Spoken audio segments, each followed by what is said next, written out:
जोपर्यंत दादा महाराज ऐकायला येत बसत नाही तोपर्यंत आपलं कीर्तन चालू ठेवायचं.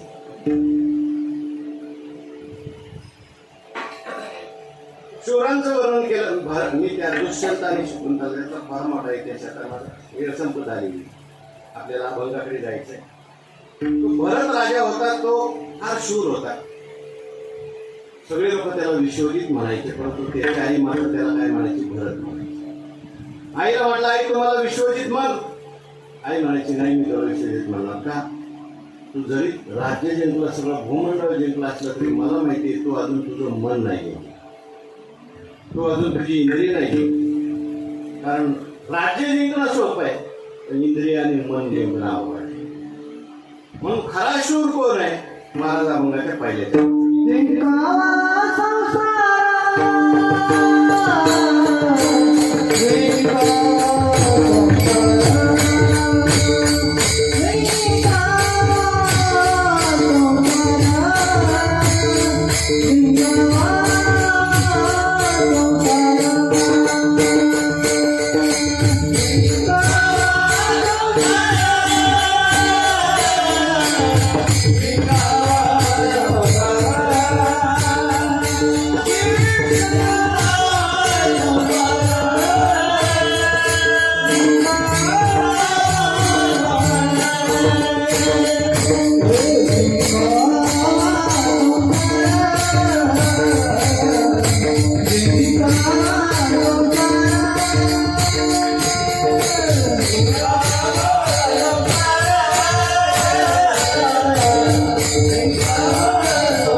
जिंकावा संसार येणे नावे तरी शूर हो.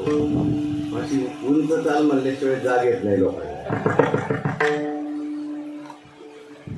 म्हणून जिंकावा संसार. महाराज म्हणतात शूर कोण आहे?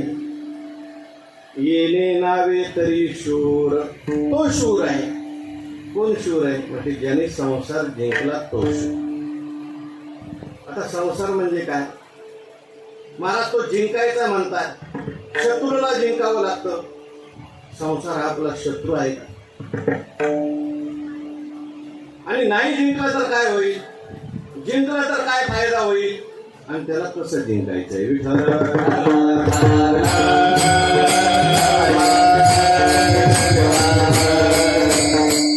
पहिल्यांदा संसार म्हणजे तुम्ही आम्ही ज्याला संसार समजतो, साधू संतांनी त्याला संसार म्हटले ना. आपण कशाला संसार समजतो? घरदार, बायका, मुलं, गुरं, ढोरं. लोक आमच्याकडे येतात आळंदीत, महाराज तुमच्या बरं आहे, तुम्हाला संसार नाही. मी त्यांना म्हणत असतो, अहो तुमच्याकडे 4च पोरं सांभाळायचे आहेत, आम्हाला 500 सांभाळावे. आणि तुमची तर एकच घरचे आहेत, आमची 100 घरची पोरं. तुम्हाला एकच घर बांधावं लागतंय, आमच्याकडे 10 कोटीची कामं चालू आहेत. संसार शब्दाचा अर्थ आपण समजतो एवढा मर्यादित नाही, तर संसार शब्दाची शास्त्रात व्याख्या सांगितली. आचार्यांनी सांगितले, पुनरपि जननम पुनरपि मरणम पुनरपि जननी जठरे शयनम. जन्म आणि मरण याला शंकराचार्यांनी संसार. ज्ञानेश्वर महाराज म्हणतात नुसतं जन्म आणि मरण म्हणजे संसार नाही, जन्म आणि मरण याला खरं समजणं म्हणजे संसार. विठ्ठल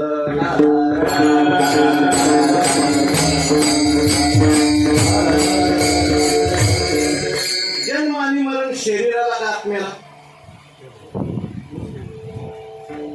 जन्म आणि मरण आत्म्याला. बाबा आत्म्याला म्हणा, शरीराला आहे का आत्म्याला? आत्म्याला जन्म नाही मरण नाही. आत्मा कसा आहे? न जायते म्रियते अमर आहे. आत्म्याला जन्म नाही, आत्म्याला मरणही नाही. शरीर मात्र जन्मत आणि शरीर मात्र मरत. आपण शरीर का आत्मा?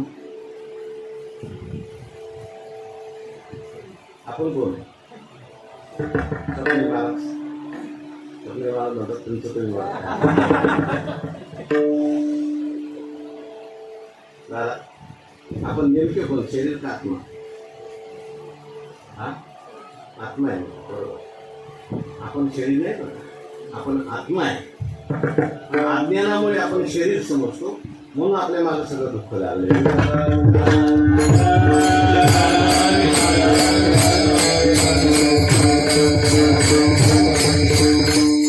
तुम्ही मला कशावरून? कारण शरीर येतं आणि जात, पण शरीराला जाणणारा मात्र जसाच्या तसाच होता. देही वस्मिन् यथा देही कौमारम यौवनम जरा तथा देहांतरस प्राप्ती धीरस्तत्र न मुह्यति असं म्हणतात. जसं शरीरामध्ये लहानपणी मी होतो, जो मी माझ्या आजोबाच्या मांडीवर खेळत होतो, तोच मी माझ्या आता नातवाला माझ्या मांडीवर खेळवतो. म्हणजे लहानपणीचं शरीर आता राहिलं, बदललं. लहानपणीचं शरीर तरुणपणात नाही, तरुणपणाचं शरीर म्हातारपणात नाही, पण मी मात्र तसाच आहे. विठ्ठल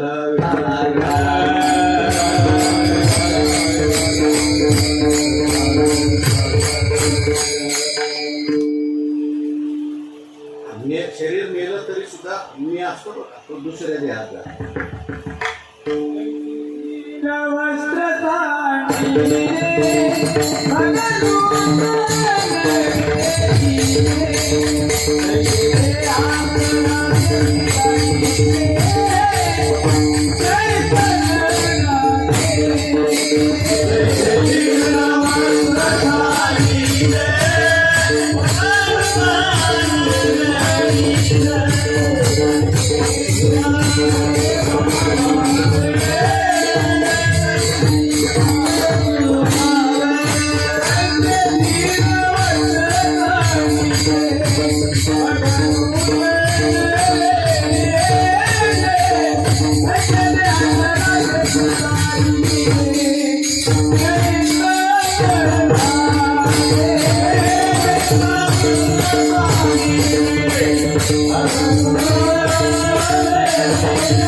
शरीर मी नाही, देह मी नाही.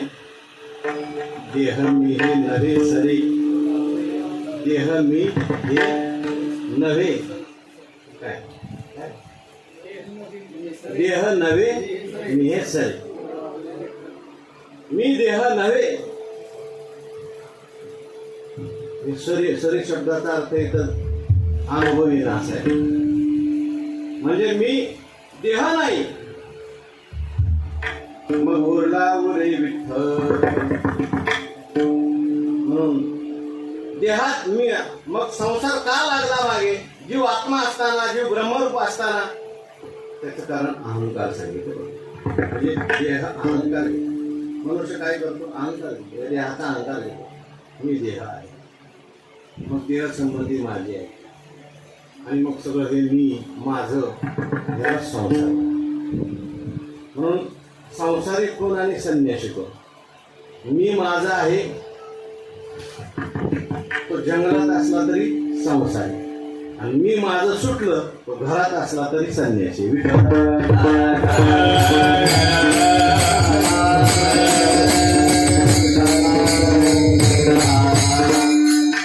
संसाराला जिंकायचंय म्हणजे अहंकाराला जिंकायचं. कारण आपल्या सगळ्यात मोठा शत्रू जर कोणता असेल तर अहंकार. आपल्याला सगळ्यात दुःख देणारा कोण असेल तर आपलाच अहंकार आहे. आपण म्हणतो मला याने दुःख दिलं, मला त्याने दुःख दिलं, पण खरं दुःख दिलेलं असतं आपल्या अहंकार. अहंकार. दोन माणसं बसली होती. एक जण आला, एकाला नमस्कार केला आणि एकाला तिला सोडून. त्याला सोडून गेलं, त्याला दुःख झालं. याने मला दुःख दिलं, त्याने मला दुःख दिलं. कसं काय दुःख दिलं म्हटलं, त्याचा नमस्कार घेतला आणि मला केला. त्याने दुःख दिलं तर तुझ्या अहंकाराने दुःख दिलं. अहंकाराने दुःख दिलं. मला सगळ्यांनी नमस्कार केला. एक जण आला म्हटला माझी एखादी निंदा केली. मी म्हटलं त्याने नाही तुला दुःख दिलं, सगळ्यांनी आपल्याला चांगलं म्हणावं ही तुझी इच्छा दुःख दिली. हा तुझा अहंकार. एवढे मोठे अर्जुन महाराज युद्ध करता गेले. इतके मोठे युद्ध अर्जुन एवढा मोठा योद्धा आहे. त्या अर्जुनाने युद्धामध्ये भगवान शंकरांना सुद्धा जेरी सांगितलं. तो संग्रामे हरू जिंकला. पण असा अर्जुन समोर पाहिले भीष्माचार्य, द्रोणाचार्य, कृपाचार्य आणि लगेच अर्जुनपणा जागा झाला. स्वदेहा नाम अर्जुनो परदेहा नाम स्वजनो संग्रामा नाम मलिनो पापाचार. मी आणि माझा आलो रडायला सुरुवात केली. विठ्ठल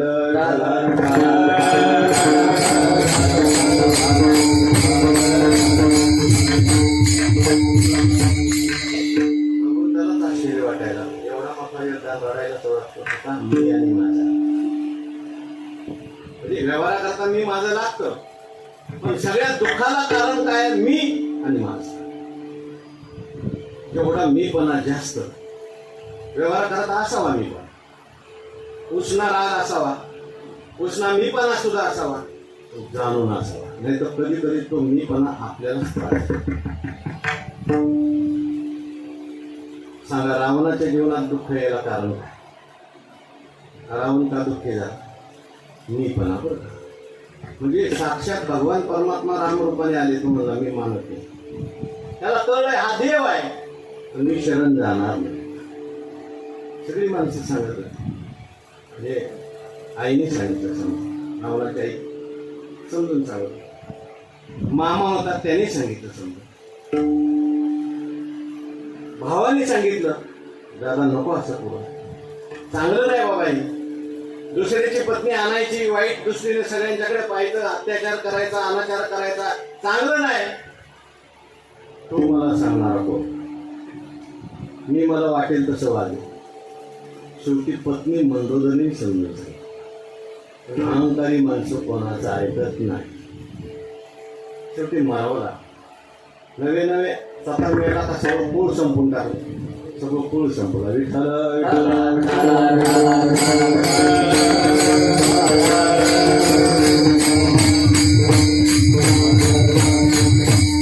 अहंकाराला जर जिंकलं तर मनुष्य शिव, पण अहंकाराला जिंकणं कठीण. माणसाला रूपाचा अहंकार होतो, गुणाचा अहंकार होतो, संपत्तीचा अहंकार होतो, सत्तेचा अहंकार होतो. परमार्थाचा सुद्धा माणसाला काय होतो? अहंकार. आहे का माझ्यासारखं कोणी ज्ञानेश्वरी वाचलं? केल्या का कोणी एवढ्या वाऱ्या? वाऱ्या करणं चांगलं आहे. केल्या का एवढ्या कोणी तीर्थयात्रा? सहज माणसं बोलत असतात बघा. तुम्ही काही बोलताना 5 मिनिटं एखाद्याचं बोलणं आहे का? समजा त्याचा 5 मिनिटात जर मी जास्त आला, मी किती वेळा येतो त्याच्यावर माणसाचा अहंकारी आहे का नाही अहंकारिक तपासताय. काय काय बोलत असताना सारखा नाही, काही नव्हतं. आमच्या बापाकडे काही नव्हतं. आमचा बाप दुसऱ्याकडे सालानी राहतो. हे सगळं दिसतंय ना तिथून तिथपर्यंत सगळं आपलंच. याच्यात बापाचं काय नाही बरं का. सदानंद गुरुजी म्हणायचे त्याच्यात नाही काय, पण तुझ्यात आहे का नाही माहिती.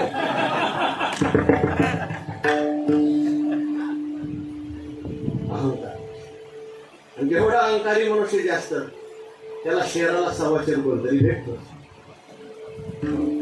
व्यवहारात थोडासा उष्ण अहंकार असावा, उष्ण मागेपणाही असावा, पण जाणून असावं.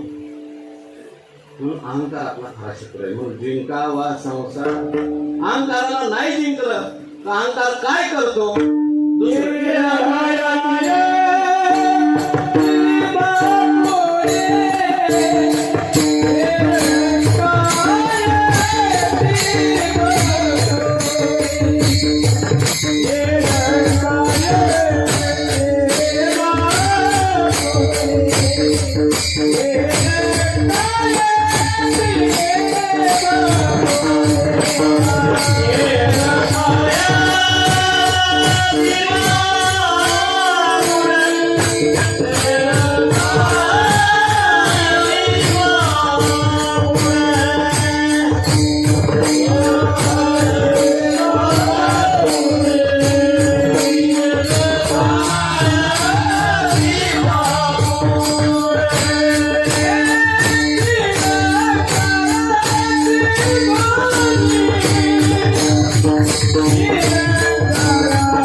स्वामी महाराजांची पुण्यतिथी.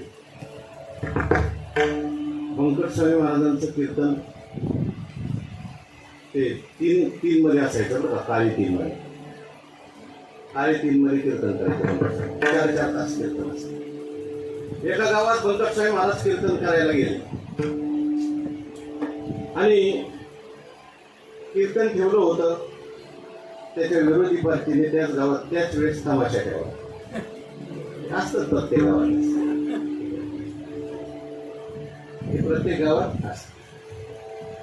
मी धर्मपुरीला कीर्तन करतो दरवर्षी. तुम्ही गेलाय का? मध्ये असा रस्ता आहे, इकडे हनुमंताचं मंदिर, इकडे हनुमंताचं मंदिर. गोकुळाष्टमीचा सप्ताह असतो. एकाच वेळेस दोन्ही मंदिरात कीर्तन असतं. एक चांगलं आहे, ते माईक लावत नाही एकाच वेळेस. आणि परंपरा चालत आहे 40 वर्ष झाली. ते म्हटले या रस्त्यापासून खालच्या आळीचं ते कीर्तन, रस्त्यापासून वरच्या आळीचं हे कीर्तन. इकडचे इकडे येत नाही, तिकडचे तिकडे येत. म्हणजे बंडा तात्यांनी समन्वय घालण्याचा प्रयत्न केला, पण झाला.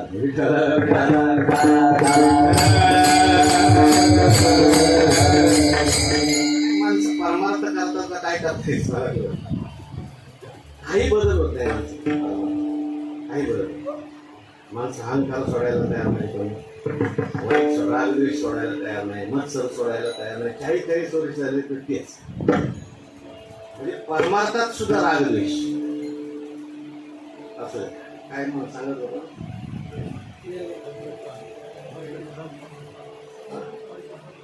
बंकट स्वामींचं सांगत होतं बरोबर तमाशात होतं ना ते बरोबर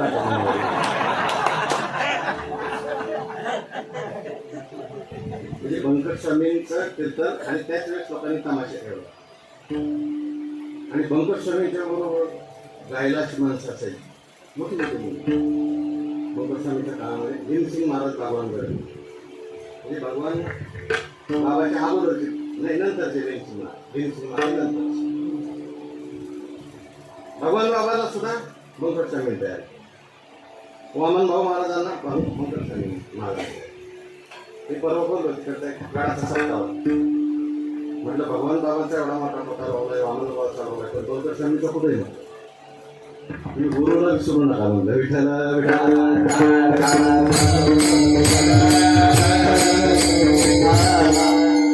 बंकट स्वामी लोक गेले बंकट स्वामी गावात कीर्तनाला गेले कीर्तन ज्यांनी ठेवलं होतं त्याने असं बारीक परत त्या काय झालं काय नाही म्हणजे आपण कीर्तन ठेवलं पण त्या विरोधी पार्टीने तमाशा ठेवला त्या कीर्तनाला लोक येतील का नाही मला शंका वाटते ना आणि आमचं गाव पहिल्यापासून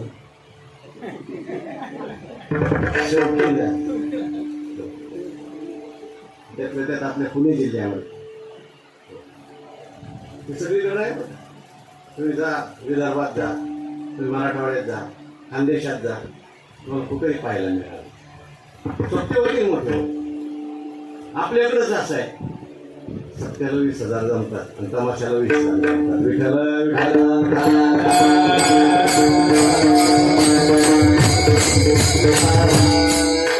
मला म्हणजे तू काहीच काळजी करू नको लोक येऊ का नको येऊ आमचं कीर्तन देवा करतात बंकट स्वामी महाराजांनी असे गुणीजन मंडळी नेले असे पकवाजे 2 पकवाजे लावले आणि एकदम आता पांढरी काळे 3 चासवर अशा चाली म्हणायला सुरुवात केली सगळी तमाशाची गर्दी इकडे आली कीर्तनात आले बरं तमाशात एकही माणूस थांबला नाही शेवटी तमासगीर सुद्धा कीर्तनात येऊन बसले माळा घातल्या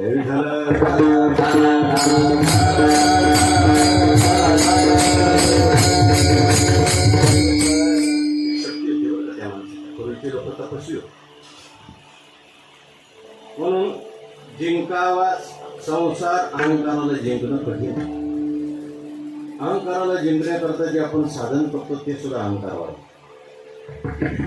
काही लोक येतात आम्हाला म्हणतात ऐका मला अहंकार म्हणजे तुला अहंकार नाही याचाच अहंकार झाला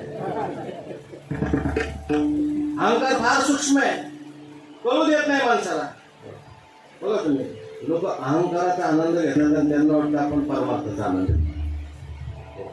देवळात जाताना सुद्धा लोक सर्व नाही जात देवाच्या दर्शनाला जातात आमच्या आनंदीला देवाजवळ गेला तरी हो पुन्हा लाईनीने कधी जाणार नाही हे सरा माग जाऊ दे मला मी गावाला आहे पण गेला तशी देवापाशी तरी काय वागतोय का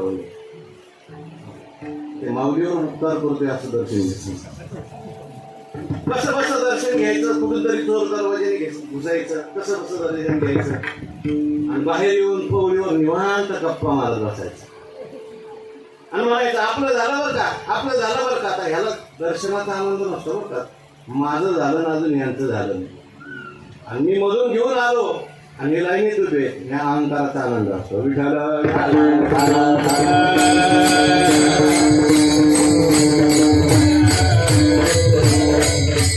माणसं अनुकूलतेच्या आनंदाला परमार्थाचा आनंद समजतो अभिमानाच्या आनंदाला परमार्थाचा आनंद समजतो अभ्यासाच्या आनंदाला परमार्थाचा आनंद समजतो पण खरा परमार्थाचा आनंद वेगळा आहे हो अभ्यासाचा आनंद असतो एवढं केलं की मग आनंद होतो आपल्याला ना एवढा जप केल्याशिवाय जमतच नाही आपल्याला ना एवढं वाचल्याशिवाय करमत नाही चांगलं ना करू ना बाबा पण सांगतो कशाला दुसऱ्या त्याच्यातही अहंकार असतो सूक्ष्म अहंकार माणसाने वाचावं परमार्थ करावा पण दक्षता घ्यावी आपला अहंकार तर वाढत नाही ना विठ्ठल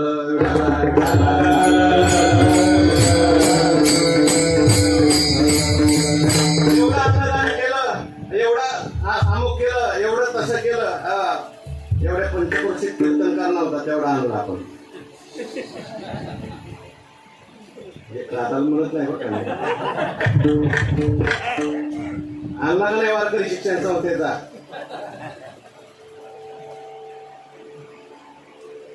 प्रेमा करताय बघा, आनंद ते अहंकार फार वाईट. ऐकणाऱ्याचाच आहे नाही, सांगणाऱ्याचा सुद्धा. कसं काय झालं आपलं कीर्तन? एक नंबर. आता कीर्तनाचा आनंद नाही घेतला, अहंकाराचा घेतला. विठ्ठल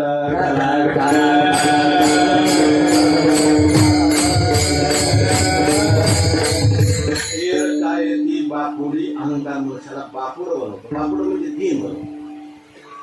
अहंकार माणसाला दीन बनवतो. वास्तविक आता जीव परमात्मा रूप आहे ना, ब्रह्मरूप आहे, आनंद रूप आहे, पण तो जीव का झाला? कल्पना अविद्या तिने झाला जीव, मायोपादी शिव. ज्ञानोबा म्हणतात हा परमात्माची परी दुसरा, परी अहंकार निद्रा निरसुरा. म्हणून स्वप्नाच्या वरवारा संतोषेशिने, जे बहुतायका अवांतरो अहंकाराचा भूतसंचारो. झाला म्हणून विसरू आत्मबोधाचा. ज्ञानोबा म्हणतात सगळ्यांना भूत लागले. तुम्हाला मला सगळ्यांनाच काय लागले? हा, भूत जबर मोठी गेला दारू देणार महाराज म्हणताय का?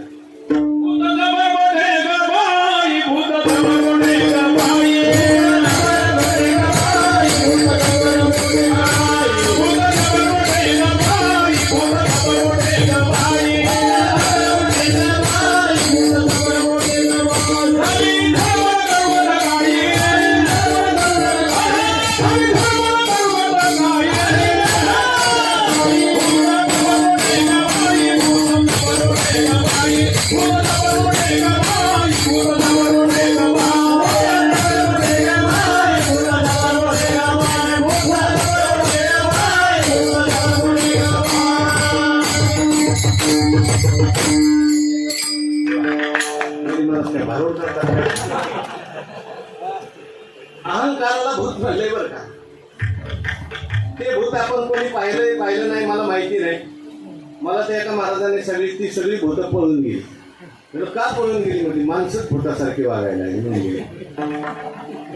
पण ज्ञानोबा सांगतात आपल्याला सगळ्यांना भूत लागलंय. सब भूत लागले म्हणजे काय? भूत लागल्यानंतर जसा मनुष्य दुसरं काहीतरी बरं असतो हिंदू, पण त्याला जर भूत लागलं मुसलमानाचा तो अल्ला अल्ला म्हणजे. तसं तुम्हाला मला भूत लागले. जीव हा परब्रह्म स्वरूप आहे, सच्चिदानंद स्वरूप आहे, अमर आहे. पण स्वतःला तो जीव मानायला लागला. सुखी दुःखी मानणं, स्वतःला सुखी दुःखी मानणं, स्वतःला देह मानणं म्हणजे भूत लागणं आहे. विठ्ठल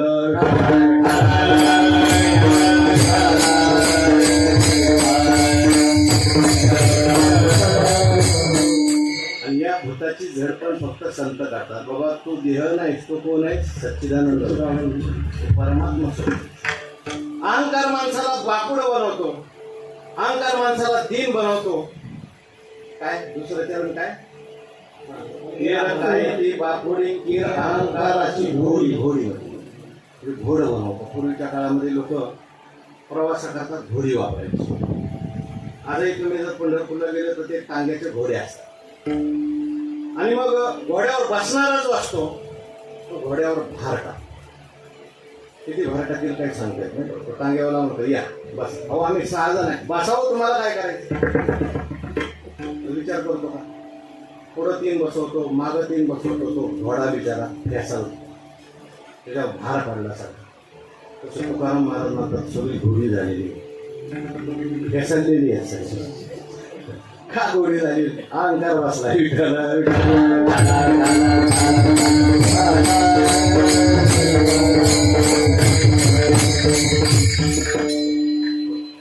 लोक असं म्हणतात मी आहे म्हणून सगळं चाललंय.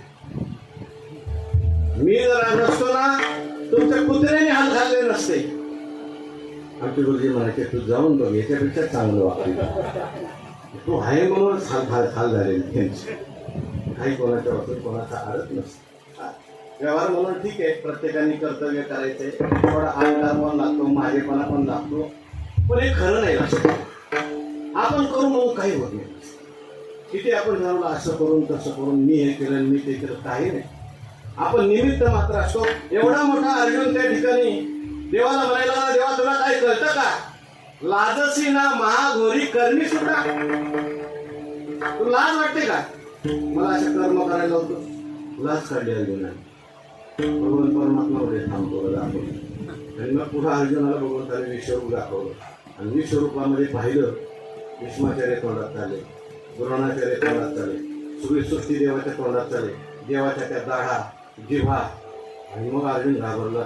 अर्जुन म्हणायला लागला, देवा सगळेच तुझ्या तोंडात चाललेले आहे, माझा पण नंबर आहे का? काय म्हणजे आहे तुझा नंबर पण नंतर आहे, तू काय आंबर आहेस का?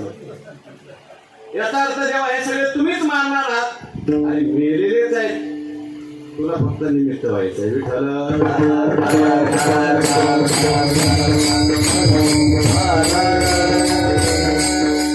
तसं करता करता परमात्माच आहे, तो आपल्याला यंत्र बनवतो आणि करवत असतो. पण सगळं करत असताना माणसाने सगळं जसं तसं करावं, पण मी केलं आणि माझ्यामुळे झाला असं म्हणू नये. आणि म्हटलं तर मग तो गुंतल्याशिवाय राहत, त्याला ठोके बसल्याशिवाय राहत. म्हणून मग आता ह्या अहंकाराला घालवायचं कसं? तिसरं चरण.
अहंकाराला जिंकायचं असेल तर श्री विठ्ठल, माझा आवाज वाढवतो, श्री विठ्ठल श्री विठ्ठल.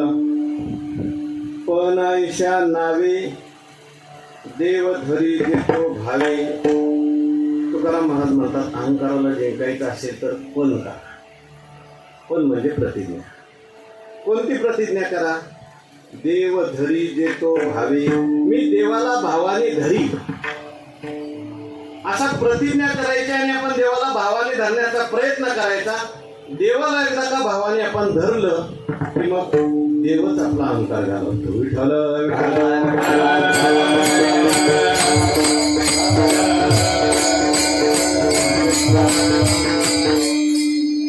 देवाला आपण धरायचं.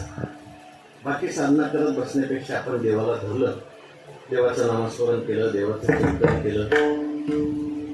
भावाचा खूप महत्व आहे. भाव जर असेल मग देव बाकीचं काहीच बघत. भावाने देवाला धरता येतं. आपल्याला महाभारतामध्ये अनेक उदाहरणं माहिती आहे. दुर्योधनाने भगवंताला येणार म्हणून सगळं काही स्वागत वगैरे केलेलं. रस्त्यावर माणसं उभी केली. जिथं देव आला तिथं हार टाकायचा, जिथं देव आला तिथं स्वागत करायचं. आणि आपल्या बाजूने देव आला पाहिजे म्हणून दुर्योधनाचा प्रयत्न होता. पण देवाला माहिती, देवाला कसं आहे, देव बाहेरच्या गोष्टीला बोलत नाही, आतला भाव बघत असतो. आपण माणसं आहोत, आपण बाहेरचं बघतो, आपल्याला आतलं एवढं कळत. भगवान परमात्म्याने दुर्योधनाला सांगितलं, बाबा या पांडवांना तू अर्धी गावं दे, अर्ध राज्य दे. पांडव ही माझी भक्त आहे. पांडवांनी मला भावाने धरले. पांडवांचा सगळा भार देवाने घेतला. पांडव असे होते, तुका म्हणे घालू दयावरी भाव. त्यांच्या जीवनात संकट आली बरं का, पण देवाला धरलं होतं. त्याच्यामुळे सगळ्या संकटातून हळूहळू देवाने त्यांना पार. देव जरी बरोबर असला तरी काही संकट येत नाही, अनेक त्रास देत नाही, लोक असं समजू नका बरं. जरी पांडवांच्या बाजूने देव होता तरी सुद्धा कपट युद्धामध्ये हरावं लागलं. नवे द्रौपदीची विटंबना झाली. नवे 12 वर्ष वनवास, 1 वर्ष अज्ञातवासात राहावं लागलं. देव भेटायला जात होते, देव सगळं करत होते, पण देव सुद्धा म्हणतो, बरं आहे तुम्हाला आता वनवास, परत नामस्मरण करा, चिंतन करा, नुसतंच राज्यात उपभोग घेऊ नका. विठ्ठल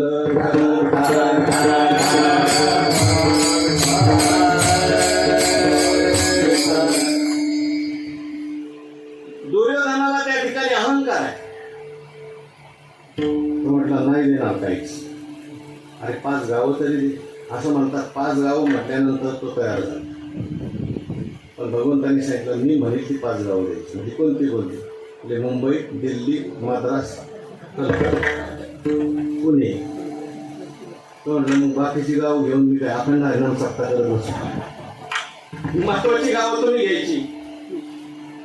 मग उभा राहिला दुर्योधन, म्हटलं आता सुईच्या टोका इतकी भूमी देणार नाही.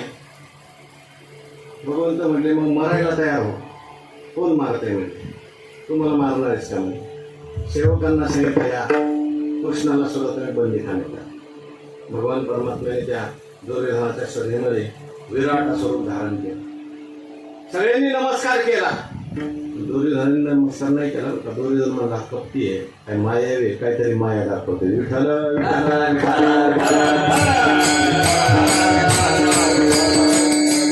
आणि शेवटी भगवान परमात्मा रागवले आणि रागवल्यानंतर निघाले भगवान परमात्मा. द्रोणाचार्य आडवे आले, भीष्माचार्य म्हटले, आता दुपारची वेळ झाली, जेवायला चला, आमच्या घरी या. जाऊ द्या, नाही संधी झाली ना, नका होऊ द्या. आता युद्ध ठरलं ना, होऊ द्या, पण तुम्ही आमचे पाहुणे, तुम्ही तरी आमच्या घरी. भगवान म्हणजे नाही, तुम्ही दुर्योधनाबरोबरचे सगळे, त्यामुळे तुमच्या कोणाच्याच घरी येणार नाही, कारण तुम्ही त्याला सगळे सहकार्य करा. म्हणून केले पाप ज्याने दिले अनुमोदन, मी तुमच्या एकाच्या घरी येणार नाही. मग तेव्हा तुम्ही कुठे जाणार? भगवान विदुर काकाच्या घरी गेले. आणि विदुर काकाच्या घरी गेल्यानंतर भगवान विदुर काकाचा आपली साधी झोपली होती. भागवतात असं वर्णन आलं किंवा संतांनी असं वर्णन केलंय. विदुर काकांचे भजन करत बसले होते, देव आपल्या घरी येतील का? विदुर काका म्हटले, आता देव तिकडे राजवाड्यात गेले, ते आपल्याकडे कशाला येईल? पण पत्नी म्हणली, नाही, देव भावाचा भोकेला आहे, आपल्याकडे येणार, आपल्याला भेट देऊन जाणार. आणि खरोखर भगवान परमात्मा आले. विठ्ठल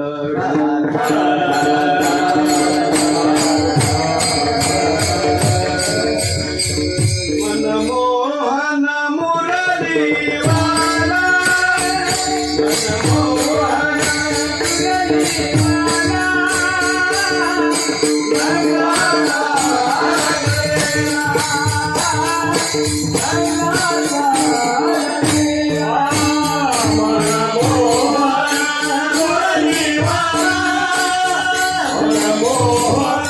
मुरली वाला,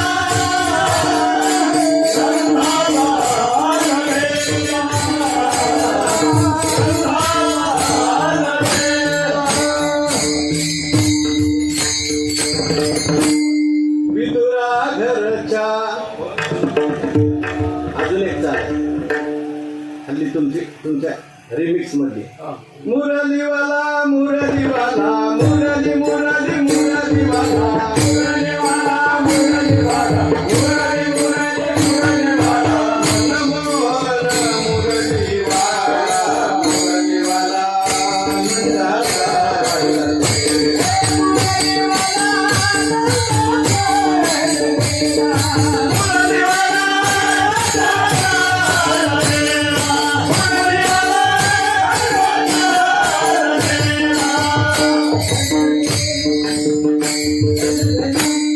विदुरा घरच्या बक्षुनी कन्या परमानंदे झाला झाला. वेळ संपली, रात्र संपली, सोंग निघाला. भगवान परमात्मा प्रेम वापरतो आहे.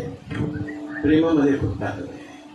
प्रेम जर असेल ना, आणि प्रेम लगेच लक्षात येतं बरं. जेवायला येता का आणि जेवायला याच, प्रेम कुठं आहे? येतं का जेवायला? जेवायला येणार आहे का? जेवण केलं यायलाच लागतंय, कीर्तनाला यायलाच लागतंय, जावंच लागतंय. विठाला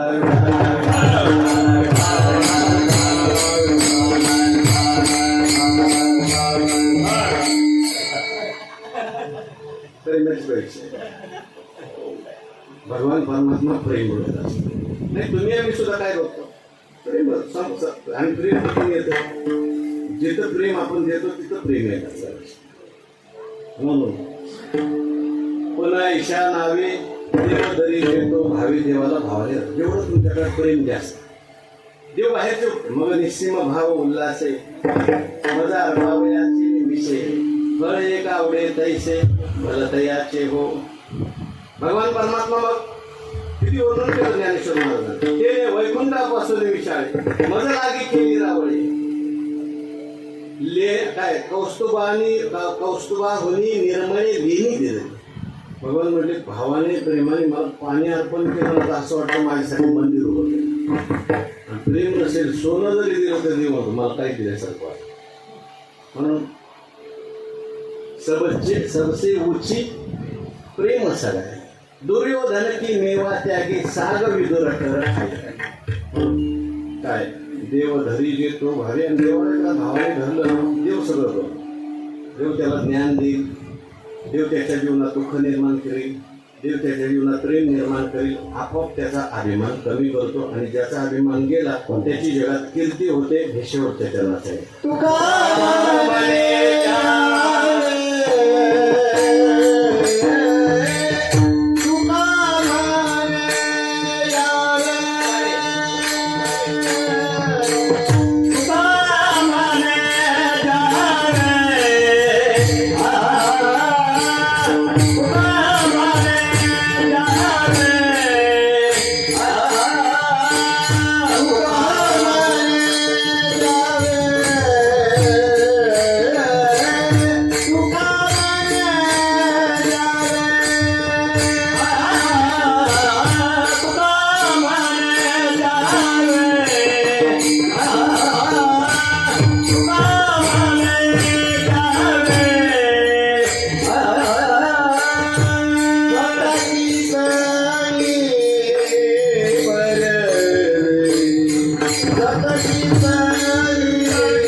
ज्यावेळी अहंकार ज्याचा गेला त्याची जगात कीर्ती होते.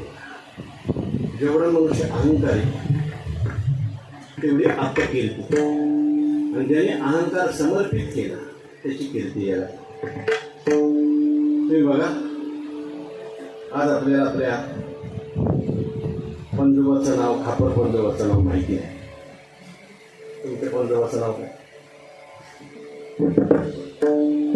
खापर पंजोबाचं काय नाव? चिपळ पंजोबाचं नाव काय? आपल्याला माहिती नाही, मलाही माहिती नाही. पण आपण रोज ज्ञानेश्वर महाराजचं नाव घेतो, आपण रोज तुकाराम महाराजचं नाव घेतो. त्याचं कारण काय? उभारिला ध्वज ते लोकावरी, ऐशी चराचरी कीर्ती ज्यांची. एवढी मोठी ज्ञानेश्वरी लिहिली, ज्ञानेश्वरी कुठे लिहिलं का? मी ज्ञानेश्वरी लिहिली. किंबहुना तुमचे गेले धर्म कीर्तन सिद्धी गेले. तुकाराम महाराजांनी गाथा लिहिली. तुकाराम महाराज म्हणतात, साळुंकी मंजूळ बोलत असे वाणी, शिकविता धनी वेग. कर्तृत्व आपल्याकडे घेतलं नाही, सगळं देवाने केलं, संतांच्या मुळे झालं असं म्हटल्यामुळं आज आपण त्यांची कीर्ती होत असते. मनुष्य किती वर्ष जगला याला महत्व आहे. त्यांनी काय केलं त्याला महत्व, आणि ज्याने काहीतरी चांगलं कार्य केले त्याची जगात कीर्ती राहते.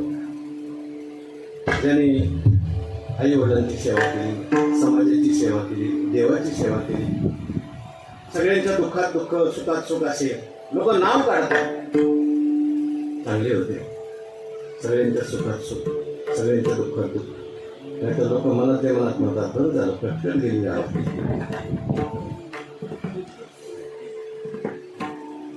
निमंत्रण देऊन आमच्याकडे कीर्तनाला आला नव्हता असे म्हणतात लोक. म्हणून जेवढे दिवस जगायचे तोपर्यंत तेवढं माणसाचं जीवन काही जास्त दिवस नाही. कधी काय होईल सांगता येत नाही. आता आपण ऐकतोय टीव्हीमध्ये 20 ते 32 असं म्हणतात, भयंकर असं उत्पात होणार आहे. अशा वेळेस माणसाने काय नामस्मरण करावं, चिंतन करावं, सगळ्यांशी प्रेमाने राहावं, हेच आपल्यावर येणार आहे. तुका म्हणे का मरणीची सरे उत्तमाची वरे कीर्ती मागे ज्ञानेश्वर.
Hare